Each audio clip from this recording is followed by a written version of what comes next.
Hello there and welcome to another live chapter reading for Itsy Bitsy Bubbits. Today I shall be reading from The Letter Carrier by L.C. Lewis. Prologue, May 6th, 1994. My knees quivered like homemade jelly as I stood behind the curtain watching college students meander in and out of the auditorium. A few headed directly to a seat, others chatted with their peers as if conducting a survey about whether to stay, before many of them left. My heart broke a little, for me, but mostly for them. The community college French professor arrived with 4 other guests, 2 journalists and 2 other people on the day's panel. We exchanged greetings as the teacher praised each of us for our courage. I noticed that, like me, the other 2 survivors also lowered their gaze in discomfort. Though we knew our stories must be told, we did not enjoy the attention.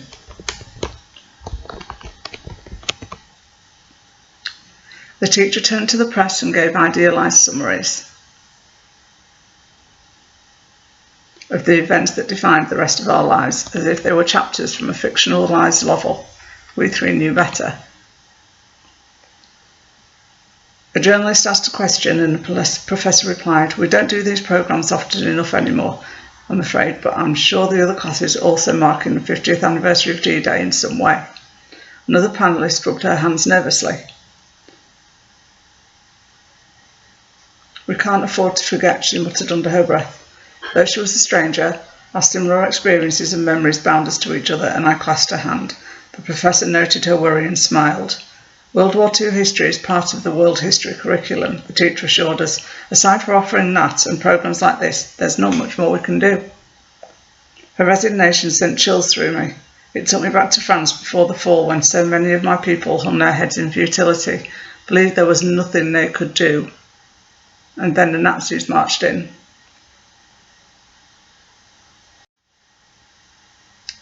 "Let's teach those who can reach," the teacher added, "and do what we can do." Her words had a familiar ring, like the echo of a saying my mother often repeated, "We do what must be done." Remembering the Naget family motto stiffened my resolve and caused prickles to rise on my arms.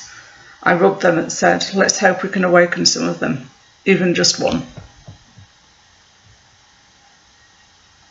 The teacher smiled and left to welcome the audience and offer introductions about her guests.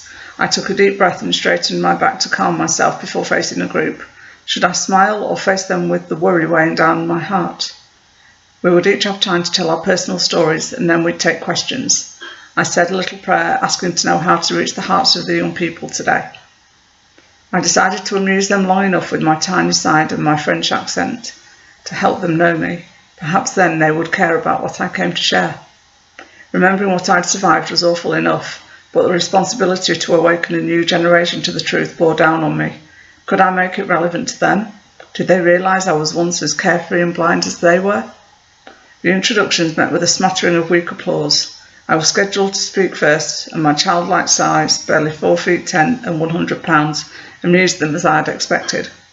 I realised that I was my own visual aid, a living reminder of how the deprivations of war affect a child. When my time came to speak, I waved and smiled, offering a cheery "hello" in my native French. The students giggled at the tiny older woman before them and responded in a like manner.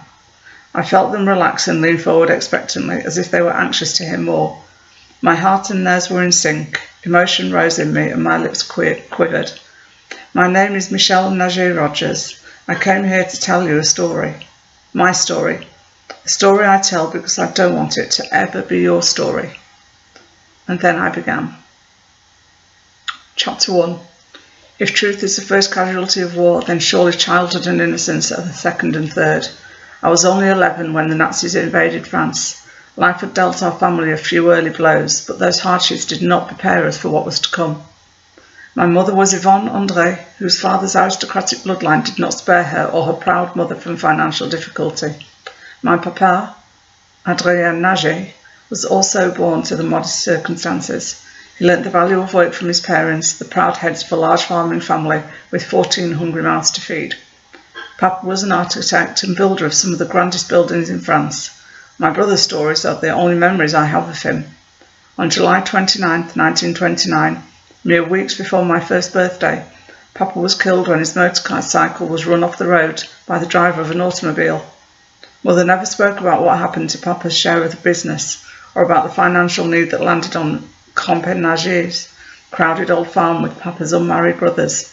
But 9 months later, Papa's younger brother Joseph married Mother and adopted Armand, Jacques and me. Joseph was only 16 years older than Armand, and more than 5 years younger than Mother, but he was a hard worker, a self-taught mechanical engineer who could disassemble anything and rebuild it into something better. His willingness to take on a ready-made family was not welcomed by grieving boys, but their acceptance of Joseph grew over time, and they tinkered by his side on the farm equipment. His steady manner won our trust as he brought security back to our lives. Our papa was dead, and we buried that reverential title with him, but over the course of 3 busy years, Joseph became father. A calm peace settled into our family again. When a new baby was expected, Joseph declared it was time for us to move to a home of our own. Our family landed in the small village of Braquis, a few kilometres from the Naget family farm. Father opened a mechanical repair business at the edge of the village, fixing automobiles and farming equipment, and fashioning metal tools and parts. With a growing family of 5 children, Mother and Father took a long lease on the largest house in the village, set right in the village square, where the community's telephone was installed. When Mother wasn't handling civic communications, she and I could be found birthing the village's babies or tending the sick. Meanwhile, Father and the boys applied their skills to mechanical pursuits, like fashioning replacement parts for neighbours' broken tractors, or helping them bring in the crops before the first frost. I wondered whether the location of our house made us the hub of the community, or whether our parents took that particular house to be more centrally located to the people who would need us. Our home sat like a 2-storey block of butter, directly across the street from the town's 2 most important structures, La Mairie, our town hall, and the church. Our village's school filled the town hall's main floor, while the mayor's office and auditorium filled the upstairs. A revered monument was erected in front of the building as a tribute to the local men killed in the Great War. It stood like a guardian, proof that evil had been defeated years ago, and while it belonged to the entire village, it faced my house, watching over my family, or so I believed. And adding to that sense of protection was the comfort of having God as my neighbour. I've always loved God. The parish priest who served our little village was also assigned to other parishes, allowing us to have formal services only 1 week each month. That didn't stop our worship. The caretakers of our little church were an aged couple named the Dumons. They made sure the church doors were always open, welcoming faithful villagers to enter and light a votive candle or offer private prayers whenever needed. I felt peace in the church's smoky scent and the glow of the candles' light, and though I didn't fully understand their connection to God and prayer, I would come to understand the power of light over darkness soon enough. I marvelled that even I, a tiny girl, could enter that chapel and speak to God as if my little cares were important to him as those of adults. But it wasn't in the chapel's silence connected to God only by whispered prayers that I felt closest to heaven. The Dumons gave me a special singular way to communicate with him. Mornings in Braquis began with the ringing of the church bell, which also pealed at midday, in the evening, and for special occasions like weddings and funerals. The seemingly ancient Dumons climbed the steps to the bell tower at each scheduled time to pull the rope that rang the bell. Around my 10th year, I heard Father comment that the once bold clang of the church bell had become little more than an anemic clink, owing to the Dumons' weakened muscles and withered state. In that instant, I saw my purpose. I hurried across the street and up the stairs to the bell tower to offer my services as their volunteer apprentice bell ringer.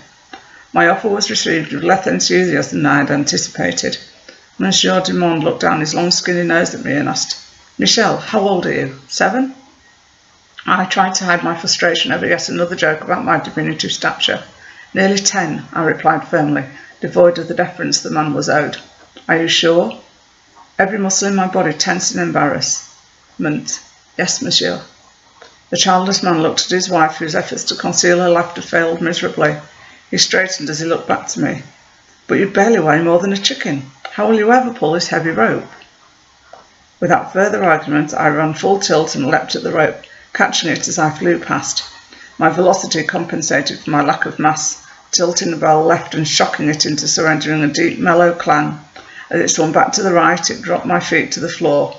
In one smooth motion, I pushed off the old wooden planks, again in a leap to the other side, sending the bell into another resonant peal. I was hired on the spot. For the next 2 years, the first light of dawn and the thought of ringing that bell drew me from my warm bed before morning chores, and for a few minutes a day, I took glorious flight on the tail of that big copper bell as my muscles coaxed it into sending a loud, joyful song to God. In those moments, I felt He truly knew me, tiny, curly-headed Michelle Naget, and that He heard the prayers uttered only in my heart. After 12 rings of the bell, my feet would return to the floor, and I would enjoy the other gift of my apprenticeship. My view from the bell tower reached far beyond my little village, in every direction to neighbouring farms and villages, past poppies growing wild between the cultivated fields of corn and wheat. I struggled to understand the world beyond what I could see. On September the 1st, 1939, Germany invaded Poland. 2 days later, France and Britain declared war on Germany, and nations and people far beyond my home began affecting our little village. French soldiers arrived to dig zigzagging trenches between our house and the creek that bordered our property. The town held air raid drills for families, and we children rehearsed our escape from the one-room school in the event of an attack. We didn't have gas masks, so our beautiful young teacher, Mademoiselle Pirot, made us each a mask out of stockings and cotton. When she rang the bell, we grabbed our masks and ran across the street, past my house as fast as possible, and jumped into the wood-lined trenches. The bigger boys were taught to pull other sheets of wood over us to protect us from flying debris. I knew logically that the shin sheets offered us little protection as nylon stuffed with cotton, but somehow I felt safer when I had my mask and when the trench was covered, and I couldn't see what might be happening above. But the sky was so clear on that early morning in June 1940 that I could easily trace the approach of the tailor, Maurice Pelletier, who entered Braquis from the north, furiously pedalling his bicycle. Dumont pointed to the young expectant father and whispered back and forth in worried tones. "He's in a rush, madame," Dumont fretted. "This can't be good news." "It must be Lydia's time," I said, giving voice to my private thoughts. Madame Dumont turned toward me as if I were prey. "What did you say, Michelle?" She hurried to my side. "Lydia's time? Oh, yes, I pray that she asked him nothing more."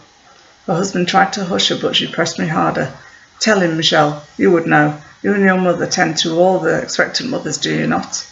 I shrank back under the intensity of her interest. I was not a licensed aide de mère or mother's aide, but mother had taught me to adhere to their rules of privacy and respect as if I were. I should not have spoken, these things are private matters. "But you help your mother deliver the babies, you hear things." I've just been helping out as mother's helper, cleaning for Lydia while mother checks on her." Monsieur Dumont laid a hand on his wife's shoulder. "Stop, Marie, you're scaring the child and grasping at straws. We both know what news Maurice is bringing." The old woman's hands flew to her mouth in self-reproach. "I would like to think there's a happy reason for Maurice's rush, something joyful like new life. Let me believe it for a few more moments, Thomas." She blanched as she looked at me, backed up against the bell tower's wall. "Of course you're right, my love. I'm sorry, Michelle. Forgive me. Please hurry home and swing from your trapeze for me, will you? I'd like to see your tricks this morning." Madame Dumont made her disapproval of my trapeze as it was quite clear in the past, lecturing me on the inappropriateness of a young lady hanging upside down with her skirt flapping around her head, with only her brother's short pants between her and a complete indecency. But the current request for a performance was a dual victory. I had an excuse to escape the conversation, but more importantly, she'd all but encouraged me to take a trick turn on the circus toy my brothers hung in the trees by our house. I hope you enjoyed this chapter reading and that you'll go check out the rest of the book. Thanks very much for watching. Bye bye.